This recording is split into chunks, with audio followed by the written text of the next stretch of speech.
મિત્રો,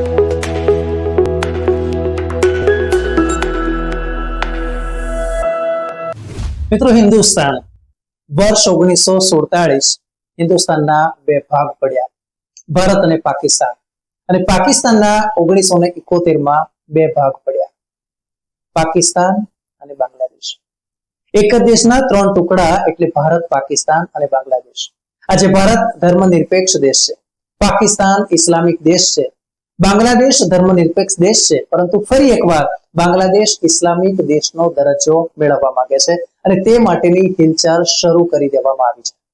નમસ્કાર મિત્રો, રિયલ વોઇસ ઓફ ઇન્ડિયા રિવોયમાં આપનું સ્વાગત છે. હું છું નેહલ મોદી. શેખ હસીનાને સત્તા પરથી હટાવ્યા પછી હાલ બાંગ્લાદેશની વચગાળાની સરકાર બંધારણમાંથી સેક્યુલર હટાવવાના પ્રયાસોમાં લાગી છે. વચગાળાની સરકારમાં એટર્ની જનરલ મોહમ્મદ અસદજાને હાઈકોર્ટમાં આ અંગેનો પ્રસ્તાવ રજૂ કર્યો છે, જે અંતર્ગત બાંગ્લાદેશના બંધારણમાંથી ધર્મનિરપેક્ષ એટલે કે સેક્યુલર અને સમાજવાદ આ બંને શબ્દોને હટાવવાની માંગણી કરવામાં આવી છે. આ ઉપરાંત બાંગ્લાદેશના સ્થાપક મુજીબુર રહેમાનને રાષ્ટ્રપિતાનો દરજ્જો હટાવવાની માંગણી કરવામાં આવી છે. બાંગ્લાદેશ 1971 પાકિસ્તાનથી આઝાદ થયું ત્યારે ધર્મનિરપેક્ષ હતું. ત્યાર પછી 1977 ઝિયાઉર રહેમાનના મિલિટરી શાસન દરમિયાન બાંગ્લાદેશ સૈન્ય સરકારે તેને ઇસ્લામિક સ્ટેટ જાહેર કર્યું. વર્ષ 2011 હસીના સરકારે બંધારણમાં સુધારો કર્યો અને બાંગ્લાદેશને ધર્મનિરપેક્ષ બનાવ્યું હતું.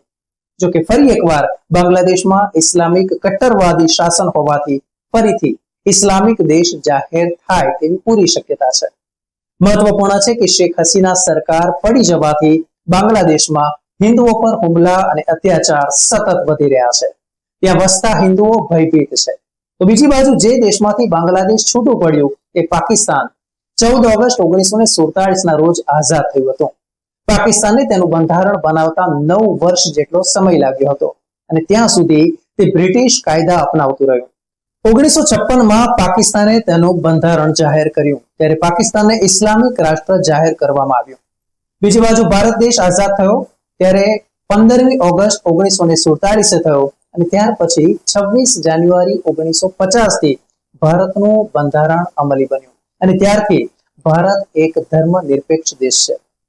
મિત્રો, ખૂબ જ રિસર્ચ કરીને આપણા માટે આ કોન્ટેન્ટ અમે તૈયાર કરતા હોય છે ત્યારે અમને ખાતરી છે કે આ વિડીયો આપને ચોક્કસથી પસંદ આવ્યો હશે અને આપની જાણકારીમાં પણ વધારો થયો હશે.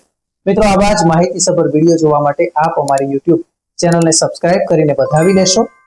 અમારા કાર્યને બિરદાવ્યાનો સંતોષ મળે તે માટે આપ અમારા વિડીયોને અચૂકથી લાઈક આપશો અને હા, ચોક્કસથી આપણા મિત્રોને મિત્ર વર્તુળમાં શેર કરશો. ધન્યવાદ.